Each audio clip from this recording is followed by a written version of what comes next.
So if you're a business leader or sales manager or sales director, are you more concerned with being liked in your team necessarily more than being effective? Does it feel like you're people pleasing all the time? I know it's quite common in the rooms we work in and the businesses that we speak to that this is the case. Gartner tells us that effective coaching can lead to an 8% improvement of sales professionals, yet 42% of those professionals don't have dedicated coaching from the management. So majority of people don't have a coach at all. Chris Marr, who's joining me this afternoon for a talk around coaching and the impact it can have, is a renowned coach. He helps business leaders recognize the value of coaching for that impact and results for the clients and their teams. But what makes a good coach? Can anyone be a good coach? And when is the right time to either become one or request the work and support from one? So we're going to unpack all sorts around this time together. Chris, I'm delighted you're here. We're going to share some of your framework around the mindset, status, work, and mastery of coaching. But please tell us about your work. How did you get to where you are, who you help, and what do you do? Welcome along. Yeah, thanks very much. I think the best place to start is with the book over your shoulder there, They Ask You Answer. So Marcus and I have worked together for more than 10 years now. And so my work, for the most part, has been about teaching and coaching and guiding people with the principles of They Ask You Answer, right? That's like where the majority of my coaching took place within that space, right? So B2C companies, B2B companies, but always working with businesses, leaders, and essentially implementing that. So I'm an expert in They Ask You Answer through and through.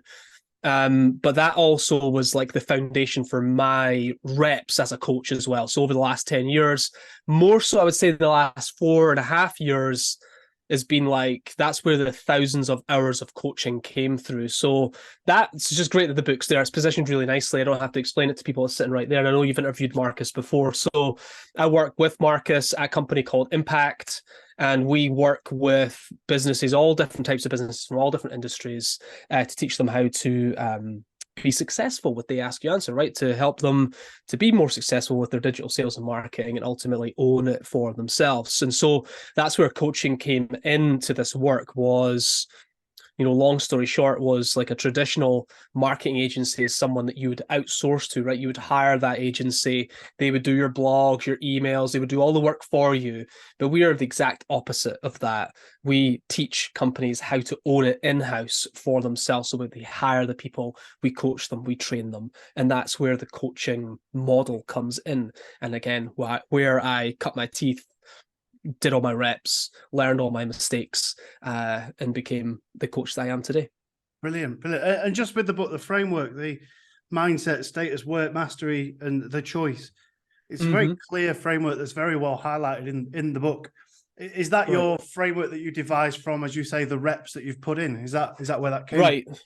The framework is, the book. So the great thing about the book, Become an Authoritative Coach, is like that was if you picked up that book today and read it, that is like the outcome of all of that coaching that went into it.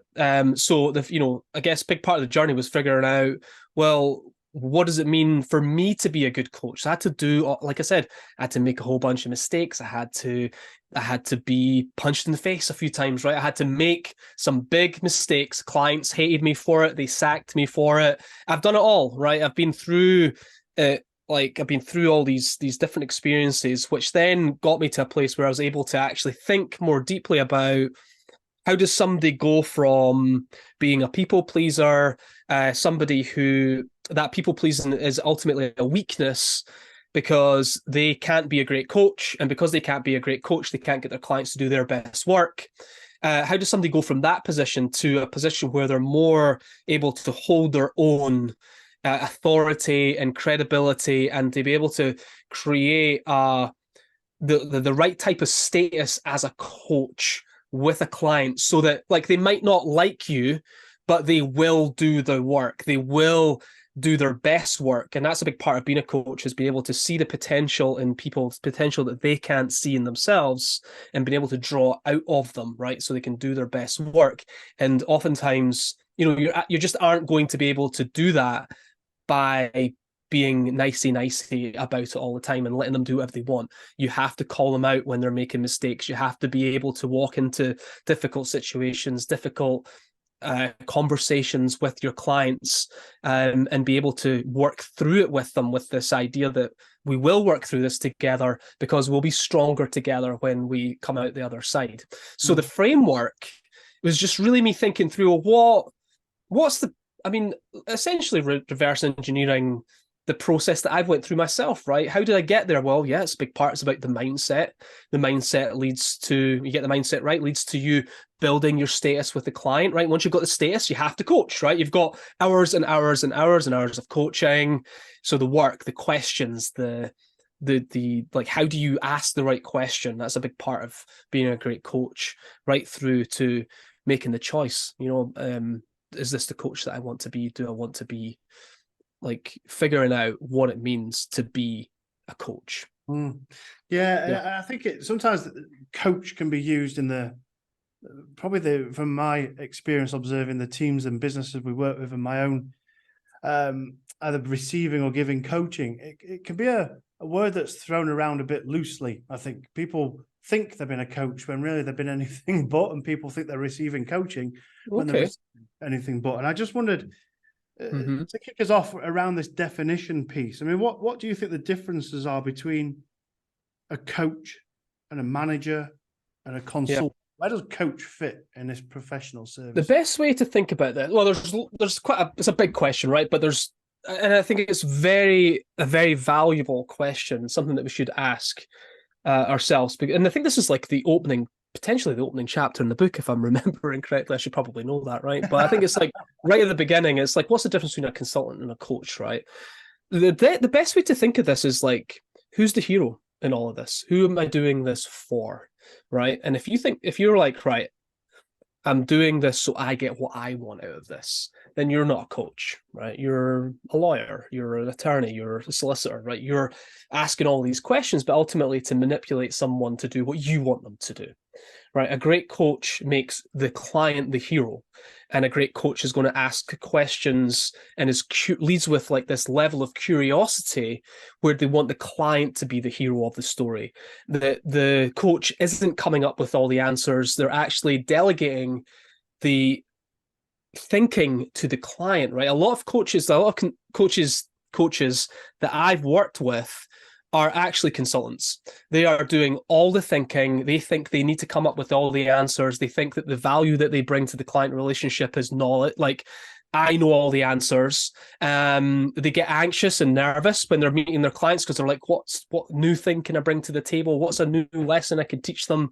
A coach doesn't behave like that. A coach steps in and says, what do you want to spend your time on today? What's the biggest challenge you're having right now? Why do you think that is? Where do you think? Why am I only finding out about this just now? Like, a coach is digging, is curious, is not trying to save you from your own like difficult feelings, right? A lot of coaches, again, who are trying to be great coaches, will sweep in and try to save the client from the problem. But actually, I want them to sit in it, to understand it. And I think that's a big part of being a coach versus a consultant as well. So I think, who's the hero? Am I asking questions, or am I telling them what to do? These are good places to start with, like quite high level. And then after that, it's who's doing the thinking. Am I delegating the thinking? Am I chasing my client around to get their work done? Like if you're my client, Rob, you said you'd have that thing for me, Rob, where is it? It's like, is this really the most valuable use of my time as a coach, is chasing you up just because you can't say what you said you were going to do, right? That's not it. It's like, why didn't you get it done on time, Rob? How can we make sure you do it on time next time? What's getting in your way? Why is that a problem? Who can support you? Not me, right? Because that's not my job. My job is to help you to overcome your challenges so that you can do your best work. And so I think a coach is very much on the side of, you're the hero. I want you to win. and I'm here to shine a light on the behaviors and the challenges that you're having that you can't particularly see, and help you work through them so that you can do your best work and we can bring out your highest potential. That's quite a nice, robust answer to the question, and I think for me it perhaps uncovers somewhere else I'd like to go in that answer around how do you stop people flip-flopping between being a coach and being a consultant, or being a coach and being a manager, because sometimes the same person perhaps plays both roles. I am your coach. Okay. I am your manager. I am a coach. Right. So how do you stop people flip-flopping? Well, we don't stop them. I would encourage it. And I know that contradicts what I just said, but here's why. So there's times where you do need to be a consultant, but the challenge, the initial challenge, is getting people to stop being a consultant, right? So it's not that we're saying you're never going to have the approach of a consultant ever again, or the approach of a manager ever again.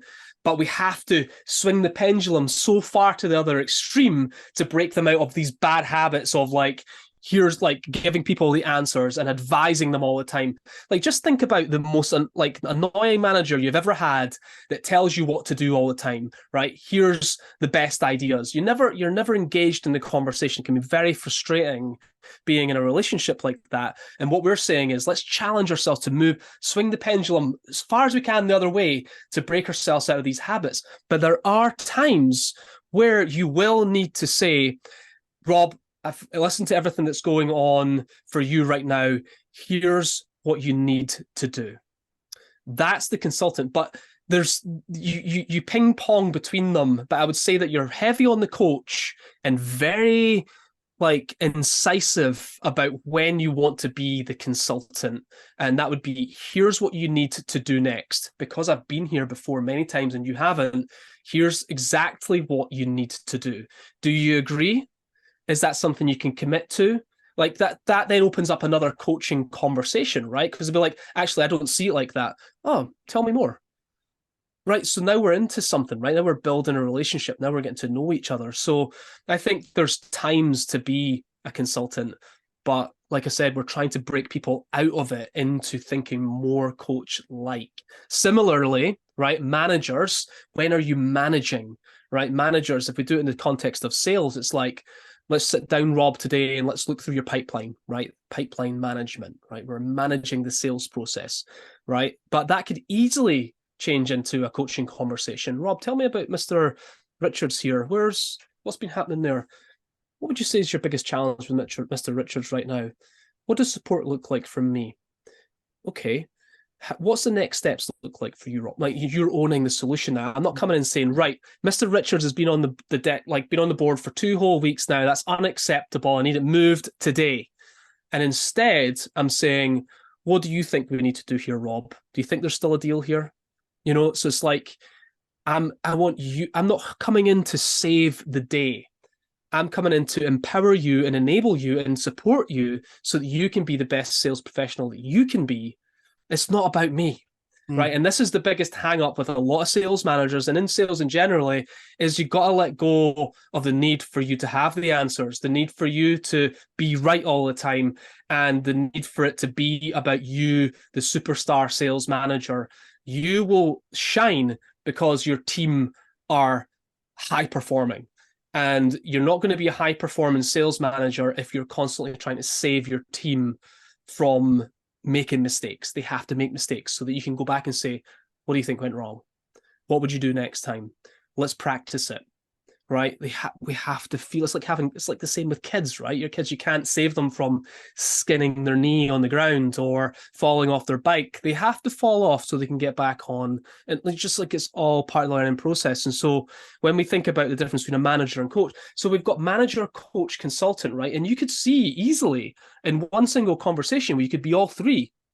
Be the self-awareness to know when to use each of the skills that are appropriate when you're managing someone through a pipeline, when it becomes a coaching conversation, and when it becomes the true guidance of a tenured expert in a space saying, okay, here's what I think you need to do. So I think though it's all about self-awareness, Rob, and knowing when to deploy the right set of skills at the right time. based on the relationship that you have with that person and, and what they're capable of, right? It's very difficult, though, I would say, to help someone self-discover something that they will not be able to self-discover. And so that's another time where you might need to switch into consultant mode before you go into coach mode. It's like, look, Rob, Rob, I really want the best for you in this company. I can see the potential. There's one thing you're doing every day with your sales calls, though, that I think is stopping you from making progress. Would you like to know what it is? I tell you what it is, and now we have a conversation about how I'm going to help you to overcome it. So there's the radically candid feedback in the moment, but it's coming from a place of, I care about you and I want to see you succeed. And then we can have a conversation that's much more coach-like about how we're going to help you overcome this specific challenge. Yeah. Do you see? Yeah, I do. I do, Chris. I think it's very, very good examples that you're sharing. And for me, I think you've shared one word that I'm fascinated by lately is curiosity. We don't see enough of that in the workplace. I think there's too much management going on in terms of I've got the experience, I'll tell you what to do. In terms of marketplace challenges that we're seeing, and I don't know what you're hearing in your environments that you work, but we're literally hearing, this is how we did it to get us to this point. Go and make more calls, go and dial more numbers, go and knock on more doors, go and drive more miles. These are the management behaviors that have been driven. And there is zero curiosity to think about, well, hang on, what does the team think? What does the team think might work here? And I just wonder, just thinking aloud here, if the environment that we're in is driving more of a management culture, make the number, I don't care how, just make it, rather than a coached approach. And is that something that you're seeing in the environments that you work, perhaps? Well, I mean, generally speaking, I would really wish that people had more of a coach-like mindset when it comes to working with their teams. And yeah, I think desperation, fear, this is when self-awareness really comes into it. It's like, am I behaving defensively right now? What am I trying to protect? My job. What am I afraid of? Why have I not got, like, if somebody's behaving like that, I would say, like, why have they've been starved of the right type of support as well? It's no wonder they're behaving like that, right? So it's almost like you can give them the benefit of the doubt, because you can understand that the reason that we're behaving like this is because they haven't got the right support mechanisms in place to support them. So all they've got is that authoritarian type approach, right? It's like, do this, do that, get it done, don't care, stop whining, no excuses, works 80 hours a week, do whatever it takes, work harder, not smarter, right? Whereas the coach-like person is going to be, right, team, this is the reality as we face it today. What I've brought you all together today here is to hear all your ideas about how we could solve this particular problem. I've got my own ideas about how we'll solve this problem, but I want to hear all of yours first. Right, and that would be the start of something. Right, that would be the start of a better conversation, perhaps. Right, and then at the end of it, they might all come up with the things that you thought of, and then you can give it to them. You don't have to go, but I thought of that. That's what I was going to do. You just say, great idea, Rob. Talk us through exactly what you see the next steps looking like. So, I think this is the biggest challenge. It's like, as soon as we get defensive, we start to behave in a different way, right? And I think it's a self-awareness. Like, this is like anything. You go into a meeting with your boss and you start to get defensive about your job and you're protecting your end. And now all we're doing is fighting. You're defending, I'm defending. It's back and forth, back and forth. There's no curiosity at all. All we're doing is fighting and bickering. And there's nobody's winning here. There's like no forward motion. I would say that there's moments like that we're just stuck. We're completely stuck in the present and we're not moving forward. And what we want is an attitude of, how do we move this forward together? Right? What does forward motion look like? And that means we have to get out of the defensive mode and stop making assumptions about other people and understand that the people around you are actually smarter and more capable than you give them credit for, and bring them into the conversation. The challenge, I think, Rob, though, is that people think that as soon as you start asking questions, you start to lose control. But nothing is so far from the truth, right? It's like, actually, as soon as you start asking questions, that actually is you are driving the conversation, right?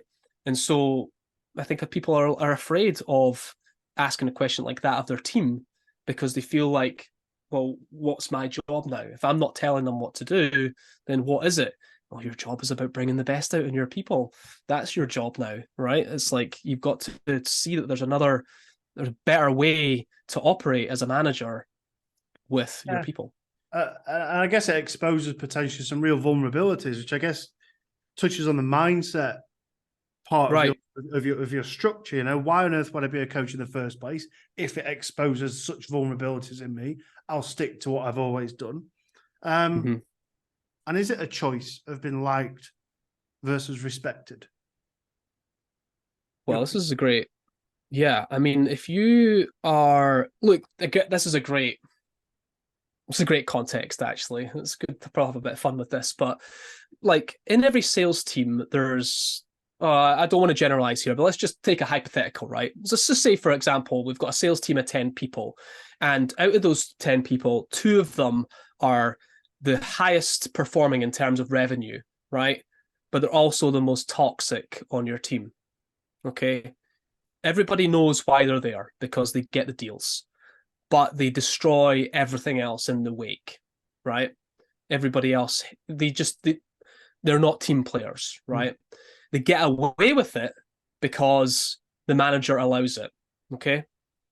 Now, this is a great example because the manager won't tell them what they're doing wrong, and they won't deal with the toxic behaviors because they want to be liked by them, right? But by being liked by just 1 or 2 people in a team, everybody else hates you because you won't deal with it, right? So you can't be liked. You simply cannot go into this world and be a leader and be a coach in any team setting or as a freelancer and expect everybody to like you, right? Because as soon as you try to get one person to like you, the other people hate you because you're behaving in that certain way over there, right? It just doesn't work. And so in order to do that, though, if you really want to be successful at being liked by everybody, you would change who you are for every single person that you're coaching. I need to be a different person every time. Then you have to ask yourself, why would someone trust someone that's behaving differently with every single person, that changes themselves? You never know who you are with them, right? And you think, who are the people that I respect the most in this world, right? You know who they are. They live with a sense of value. Like, they've got these values, right? They don't change themselves for people. You just know where you are with them all the time, right? Those are the people we respect, that they work hard and they have a sense of purpose in their lives, right? And they don't need to be liked. If you wanted actually honest feedback from them about your performance, they would be the first person that you would go to, because they know they'll tell you, because they don't need to be liked by you. This is a massive problem in coaching and leadership, where, like, here, and this isn't really in the book, not to this degree. If you go to work every day and you, as the leader or like the de facto coach, you have to be fulfilled in some way by the people around you, you cannot coach truly effectively on a daily basis, right? That would be like me needing to be not just liked, but validated, to feel like I'm the smartest person in the room when I'm working with my clients. If I need that all the time, I'm going to come into my meetings spouting a load of stuff to make you think I'm smart, and then have you at the end of the call make sure you pat me on the back to make sure I feel validated. But if I can go into these situations not needing a single thing from you, Rob, I'm just going to tell you the truth, and we're going to have some difficult conversations. We're going to have some challenging conversations, but we're going to have some breakthroughs. We're going to have transformations, and we're going to have a great relationship together because you trust me and I trust you, and we get along really well. And guess what's going to happen? We're probably going to become friends because of it. But if I try to be your friend first, there's a good chance that we would never be friends in the long term. But if I lead with the need to be respected first, you don't lose, like you're not risking being liked later. And that's the key to understanding this, is like, is trying to get your head around. This isn't easy, right? This can take a lot of reps and a lot of trying, but it's trying to let go of the need to get something from other people. That makes you what I would call like that's a sense of fragility as a coach or a leader. Is it stops you from, it's holding you back from being the best leader or coach or manager for your people. And if you can get away from the need to be liked, that might just open up the right type of relationships for transformation and breakthroughs with your team. What a great challenge. And I hope those listening to this are taking note, because I think that liked versus respected piece, you just framed it incredibly well. And you said something in your answer, which I think perhaps connects back to the next point. But one of the things that always sticks with me is my colleague here at Plan Grow Do, Steve. He used to lead sales teams around the world, and one of his lines is always "Make heroes, don't be one." And I think for me, you referenced it earlier as well. Who's the hero in the room? Make heroes, don't be one, I think is such a great perspective to disarm quite quickly. It's like, well, my role here isn't to be the number one. It isn't to be the font of all knowledge. It isn't to share my experience necessarily at this point, but it's to make the receiver of this the hero. And I think it's a good perspective potentially to disarm the liked versus respected angle. Who's the hero? Who's this for? Who am I serving here? And those are all good questions to ask yourself about your approach to communicating with people as a leader in any team. Absolutely. And in your reply before, you said leadership are often referred to as the de facto coach, i.e., businesses aren't employing or appointing coaches. No. They are assuming because you're in a power of leadership or management, you therefore, you can be the coach, you'll assume the role. But as we referenced in the introduction, Gartner is saying that over half of sales professionals don't have any coaching whatsoever. Right. Why might teams, businesses need to dedicate the role of coach greater? What's so important about them? Well, this is an interesting, because I think that sounds like quite a conservative number. I would, if I was to guess, I would probably say like 80% of managers don't have any coaching training at all. And it's because their managers don't. It's just like a waterfall effect, right? It's like they've never had they've never been coached, and therefore coaching training isn't really isn't important. It's not treated as a priority. And the people don't get promoted because they're great coaches. They get promoted because they suck at the job they're in, and then they get promoted into management roles, right? Okay, maybe not all the time, but generally speaking, like my experience of managers is this, and I think I could definitely get the article that talks about this for your show notes, Rob, if I could put my hand on it. I can't remember the numbers, but it's something like 80% of managers don't have coaching training. However, even with just a small amount of coaching training, like really just a small amount, a few hours of a workshop, can really enhance their skills to help them better with the people that report directly to them, right? So so when I was reading this article, it's like, that's a massive amount of hope actually there. I was like, and it's true. It's like they're not going to become expert coaches or anything like that, but just a few skills and a few tools in their toolbox to help them be more effective coaches is going to help them to bring out the best in the people that they work with. Like, so managers absolutely need to have coaching skills if they want to bring out the best in their people. Now, failing that, every person that has a manager should be also thinking about, how do I increase my coaching skills so I can manage up to my manager, right? So I think it's about relationships, it's about communication. In an ideal world, both people in the room, or however many people in the room, but if it's a one-on-one or whatever, both people understand the nuance and understand what great communication looks like. It's not just a one-sided thing. But it would start with the managers, absolutely. I think that's like the way that coaching skills could really transform is if we went into middle management with it, because those are the people that are working with the most people, and it would have the biggest impact. But everything that we talked about so far, Rob, is about bringing out the potential in other people, making them feel empowered, making them feel like they're making a difference, making them feel like that they matter, right? And that they're heard. Like one of the most frustrating one of the most frustrating lacking skills that I see is active listening, right? So a manager might be like, I'm a great coach, I ask lots and lots of questions, but I can see that you're not listening. You're not listening. You're just ready to ask the next question, right? Because you think that's the skill. Great coaches ask great questions. Fantastic. Yeah. Great coaches ask great questions, and the questions are great because they listen to what was just said, and then they ask a relevant question about what was just said that helps to go a little bit deeper, to take it a little bit further. And so active listening is like one of those hard to teach skills as well. I think we need to see more of that. But like this just comes back to what you talked about already, which is just a certain level of curiosity, like a certain level of curiosity and high caring. Like I truly care about the people on my team to the point where I am willing to step into this difficult place with them right now and be curious about where it takes us. I don't have the answers. I don't know where this is going to go. I don't know what the solution to this problem is, but I'm going to go there anyway. Whereas a lot of people would see that as a reason to start putting the armor on, right? We can't go there. I don't know the first thing about depression. I don't know the first thing about divorce. I don't know the first thing about whatever the thing is the person's going through. But a great coach is going to sit there with them and they're going to work it out and they're going to figure out what to do about it.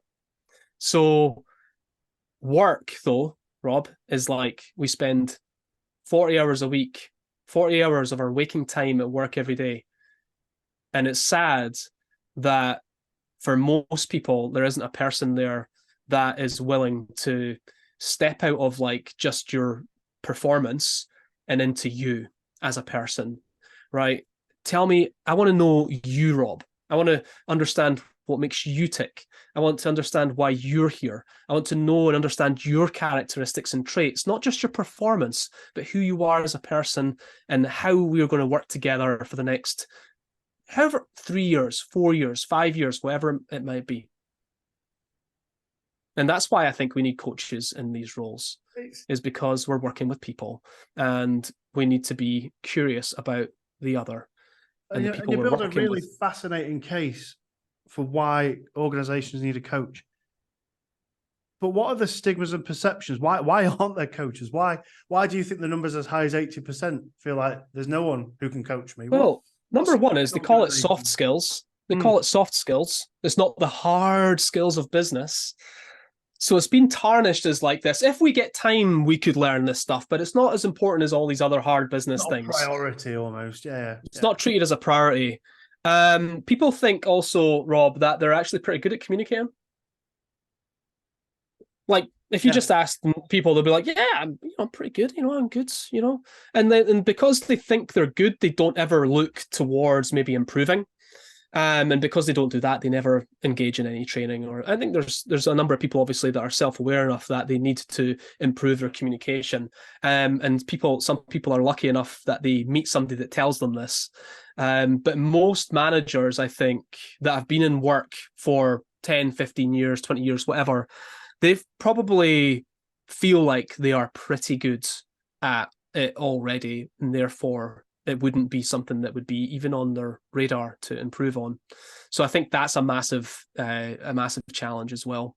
Is there, or are there, or have you got any research to suggest what the benefits to the bottom line might be for organizations that have coaching?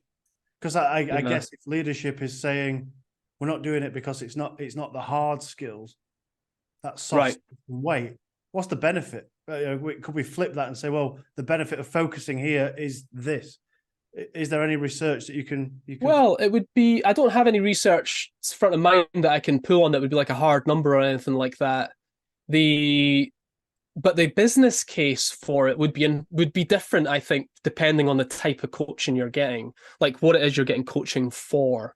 Like, so for example, if you're coaching at a level where, let's say, for example, you're a communication coach that's helping people to pitch their services more effectively in front of VC companies or something like that, right? You could probably measure the ROI of that quite effectively. Here's what your pitch looked like before. Here's what it looked like after coaching. You won this many deals before, and you won this many deals after, right? You could probably do something like that. Yeah. I think you do. So I don't have an answer, but I do know that there needs to be some answer to that when you're a B2B coach and you're working with like a CEO that's hiring you on this like on a premium fee, for example. There needs to be an understanding of what's the issue, what kind of impact are we expecting from solving that issue, how important is it to you that we solve this problem, how will the company grow as a result, and how are we going to measure the effectiveness of this work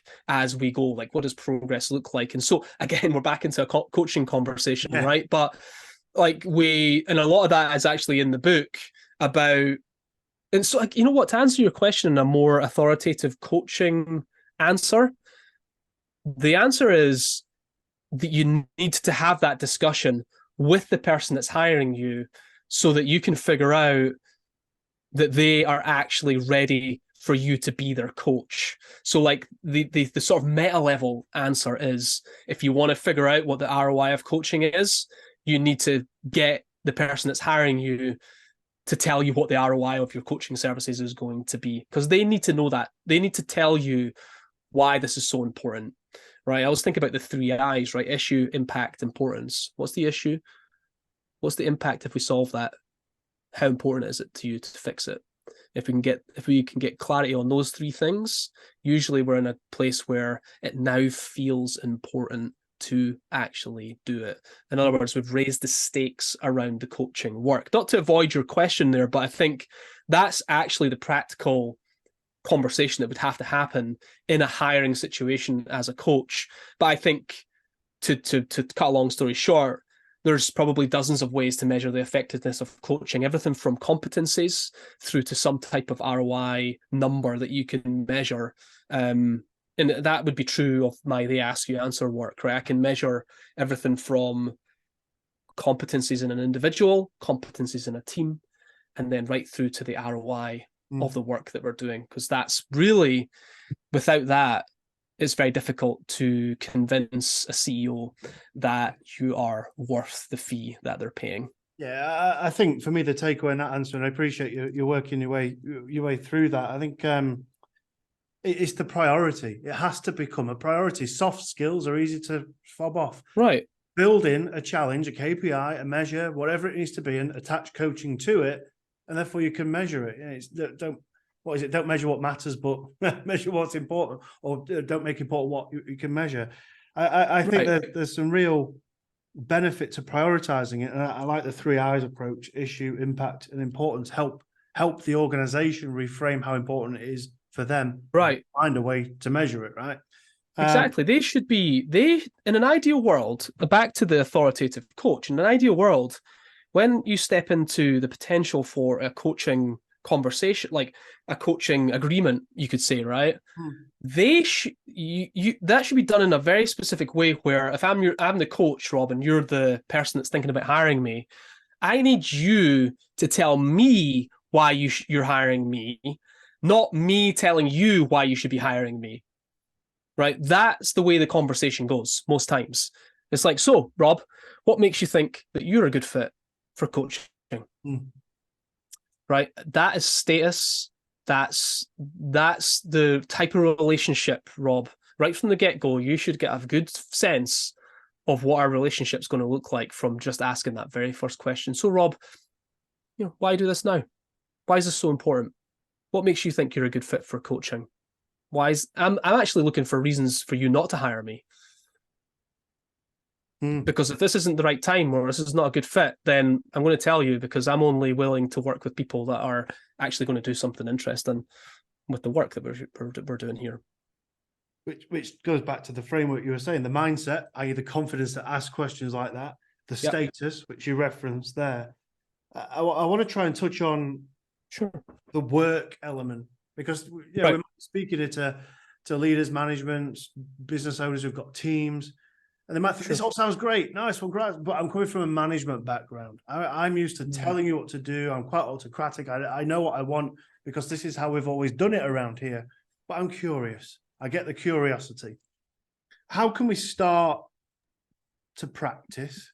And what are some good questions? Sure. Someone who isn't versed in coaching but wants to start dabbling or dipping their toe, what can we start to ask? How can we start to approach it? How do we avoid taking anything personally in this space? Yeah.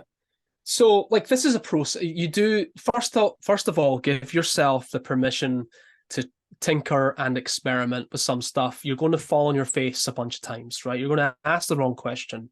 You can't let that stop you from making progress. You're going to fumble over something. You're going to say something that might offend somebody, right? There's things that are going to happen. In other words, this is communication we're talking about. It's not a perfect scenario. It's also people, right? People are going to respond in different ways to different things, right? The key is absolutely don't make assumptions, don't take it personally, and always do your best, right? That's what we're trying to do here. So, like, that the most obvious place is for any manager listening is to practice your coaching skills in your one-on-ones, right? And if you're not having one-on-ones, what are you doing, right? Like, get into a room with your people, right? And I would say get away from the management side. So if you're a sales manager, right, and you're used to doing like pipeline, like strict sales management stuff, right, ride-alongs and, pipeline management reviews, all of that sort of stuff, make 15 minutes about you getting to know the people on your team more effective, like more deeply, right, understand them more. So you've got to think to yourself, well, what are the type of coaching questions I could bring up that would help me peel some of those layers back and actually start to understand my people a bit more, right? Right. So what could that be? Right. You've got to do the work here, right? I'm going to give you some examples, but everybody listening should be like, right, well, I'm going to just pause it right now and I'm going to start to write down the type of questions I could be asking my team members, right? It's like, right, okay, so let's go through some of what I would call the crappy questions. What did you get up to the weekend? Did you see the storm? All of that stuff, right? Weather type questions. These are usually the things. These are like soft icebreaker types of questions. But you might get down to something like, I don't know, like what do you feel like over the time you've been in the company has been your greatest achievement? What do you feel like you have personally gained from working here? Who would you say at the company is someone you would say is a best friend? And what's the value of having a best friend at work? As your manager, I really want to make sure that I'm the best support I can be for you. What's one thing that you feel like is a gap for me when helping you? I could go like, there's just, how can you, of course, some of these questions require a relationship. You're not going to dive right into some of the deep ones, but you've got to start peeling those layers back and developing that relationship with the people around you so you can understand them more, right? And so we call these law of three questions. And what I mean by that is, like, when you ask a question like that, you're probably not going to get to the truth of it until after the third question, right? So you're going to be like, so what's been your greatest achievement at work? What would you say you've learned the most? Why was that such a great lesson for you? What did it teach you? How have you used that in your, like, so I'm still on the same thread. I'm just like, question, there could be 10, 12 questions. One conversation might take an hour, right? If you ask the right first question and then you're curious enough to stay in that place with them, to really get to a place where you're like, now I understand why that was such a great lesson for you. What a fantastic story, So, like, I think there's just so much scope for sales managers in general, if they're able to, like, give themselves the time to explore and not feel like it needs to be an agenda item and not feel like they need to measure the effectiveness of it, especially in the beginning. But, like, I think about, what I think about a lot when I'm talking to you right now, I think about my kids, right? I think about Luna Rose, who's 5 years old right now. She's in primary one in Scotland. And I think about her relationship with her teacher, right? It's her first real primary school teacher, right? And I want them to be together, ideally for 2 or 3 years, would be ideal, right? And it's probably not going to happen because he'll stay in primary one and she'll move up to primary two. It breaks my heart because they've just spent a year getting to know each other. If they went to primary two together, he knows her characteristically and her traits and her behaviors, not just how good she is at maths or English or whatever, but actually knows them and can stay with them. And I think that's the power. It's like most managers aren't staying in their jobs 12 months. They're gone. New manager comes in, have to and it's the same stuff over and over again. Nobody's getting to know anybody really deeply to understand how to change or transform the culture of this team. And it's just management. It's just ticking boxes. We're spinning our wheels. Are we actually doing anything meaningful here? Truly meaningful? Are we affecting the people around us? Are we giving them a reason to want to come to work? And we know from the data as well that most people leave their jobs not because of the brand that they're working for or the organization, is because of their boss, right? The person that they report to directly. So I think we've got a massive case for it. That'll only become more and more prevalent, surely. What is it? Well, I'm a millennial and I'm 39. For those that are thinking millennials are still young, we're not so young anymore. You're not young anymore. And even Gen Z and what would it be after Gen Alpha, they want values, don't they? They want to feel like they've got that connection. That old school, baby boomer culture ain't going to work in a few years. So management now has to be, who are the next leadership, have to step up and have that curiosity. And I think just to touch finally on your mastery topic, right? About, you've mentioned it a few times, is about reps. I've put the reps in. I've done the repetition. If there's managers listening now, leaders listening now, even employees listening now who want to be coached or are curious about the coaching role and habit, how do we find that time? And you've alluded to one, i.e. make time in your one-to-ones, build it in. Yeah. But in busy workplaces, surely the excuse you hear, I haven't got time to learn this. I'm busy. How do you start to reframe the perception or challenge people to make the time in their busy days? Because they are busy. It's not a lie. So how are you overcoming that challenge when people say, I just haven't got the time? Well, it's not a priority. That's the key. Right? If someone says they haven't got the time, that's just simply not a priority for them. Like I just feel like that's the answer to that question. But like, I think comes back to what we talked about already. It's like, well, I haven't got the time. Well, okay, Rob, well, it's obviously not important to you then to really deeply understand your people then, is it? Oh, I never said that. Well, what are you saying? Is it important enough for you to make the time? Right. So like this is a very radically candid conversation you would have with somebody, I think, that just to kind of to get them, we call it the flinch, right? It's like you got to get somebody on their heels very quickly here. They're used to saying things like, I don't have the time. You know what we never talked about as well is a lack of accountability, right? A lot of managers get away with it because they don't have accountability or enough accountability as well. So as soon as somebody comes in and says, I don't have the time to do coaching with my team, well, it mustn't be important for you to get to know your team members, then that's what you're really saying. Oh, I never said that. What are you saying exactly? Because that's what I'm hearing. And so this is like the flinch effect. It's like, oh, wow, nobody's ever talked to me like that before, right? It's like, well, suddenly we're into a conversation that's slightly different than what you've had with your boss or your manager. That's a great thing about being a coach, actually, coming in from the external. Is like, I don't really have to explain myself to anybody. I don't have to justify myself to you. I have to find a way for you to figure out what is important to you, right? And so I think there are a lot of excuses for doing many, many things, right? It's about being able to snap into a coaching conversation as quickly as possible there, Rob, to figure out why that's their default excuse. Right? I guess what we don't want people to do, because if it touches on vulnerability, which is a raw emotion, which probably triggers things like fear and staying in my comfort. Yeah. We don't want people doing this in secret. We want them to own it a little bit. I really like the idea of doing it, practicing on your team live. Any other ideas about how you can find the time or get permission or raise it as an idea? Because my God, we speak to so many companies, as I'm sure you do, this is a whole new concept. Right. How can we take baby steps? Maybe some takeaways for the listeners. Yeah, I think Steps to get started. practice is hard. It's not hard. It's easy to do. Like you just need to open yourself up to like, right, I'm going to ask, today when I'm walking around the office, I'm going to ask a question maybe that I've never asked before.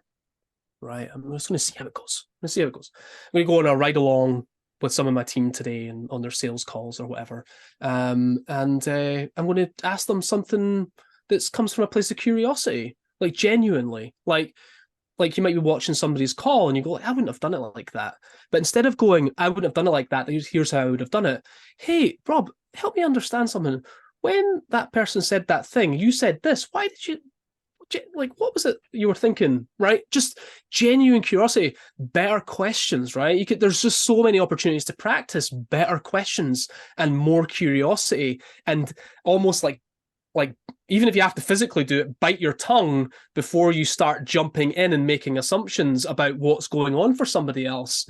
So you could do it in the really minuscule activities that you're doing every single day. You can do it with your boss. You can do it with all your team. Heck, Rob, you can do it at home. You can do it with your partner. You can do it with your kids. You can just have a genuine level of curiosity across the board. In fact, there's in some ways no better way to do it with your kids, because how many questions do your kids ask you, right? So there's loads of opportunity. It's just if you read my book, perhaps you read like Michael Bungay Stanier's book, The Coaching Habit, for example. These books hopefully will inspire you to want to try to be more coach-like. And you'll start to see where it's pressing your buttons. Like, oh, I got defensive there. I wonder why that is. What is it I'm afraid of, right? What am I worried about? Like, why has that triggered me? Right. And now you're starting to get a bit more self-aware. You're starting to understand yourself better. So if there's a case in here for if you want to even understand yourself better and you want to grow, then part of being a great coach is uncovering a lot of that. In fact, if you read my book and you get to the very end, there's a story in there about my journey. I didn't think I was going to be able to cut it as a great coach. And it took me going into the depths of myself to realize that actually I was letting my ego drive me. I did have the need to have all the answers. I did want to be the smartest person in the room. And I had to chip away at all of that and let go of it all in order to bring out my potential as a communicator and as a coach. And it's hard work. It really is. But it is truly worthwhile. It's truly life-changing. Only if you let it affect you, right? That's what it's all about. And there's no better way than having breakthroughs with people when you start to see, like, wow, that was incredible. Look at us. We're both crying in the office here. I can't believe, we've just had this break. You'll have these breakthrough moments and you'll realize that this coaching skill is truly priceless when it's used in the right way for the good of the people around you and yourself as well. Brilliant. Listen, Chris, I think that's a real call to arms for the power of coaching. And thank you so much for sharing that. And you've referenced, you kind of referenced Michael's work. The Coaching Habit is a super listen. I've gone around that a few times and recommend that. Obviously, the work of Marcus Sheridan and there you answer in the Impact Group, who you are a coach within. But also give us a shout about your work again. Where can we connect with you? Where can we learn more? Sharing your passion around this topic, because it's infectious. So where can we find out more about the work that you do? Tell us more. Well, the best thing to do, obviously, is pick up the book. That's the cheapest, easiest, fastest way to learn what I've learned over the years. And it's a short read, right? Short chapters, very easy to take it on. So the Become an Authoritative Coach, the book, you can get that on Amazon. That would be the best place. And then if you want to connect with me, just type my name into LinkedIn, type it into Google, you'll find me there. And if you want to get my most latest writing, the stuff that isn't in the book, the stuff that's coming out after the book, then the authoritativecoach.co.uk is where I do all my writing, and you can subscribe there and you can become part of the community and all that good stuff. So that's the best. Those are the best, quickest, easiest places to And I'll include all those links in the show notes. I think you're going to share with me a research link as well to help. Yeah, I'll do that. Conversation earlier. But Chris, listen, it's been a pleasure to chat. I feel like we could chat all evening. Yeah, there's loads to this. Yeah, it's been great. Somewhere, Chris. Yes. And we'll follow up sometime, because I think there is so much to unpack around that. And thank you for introducing the concept of coaching, the importance of it, some of the skills we can have, and how we can make the time to be a better coach. Really appreciate your time, Chris, and look forward to following your journey beyond here. Thanks, Rob. It's been great. Loved it. Take care, dude. Bye-bye.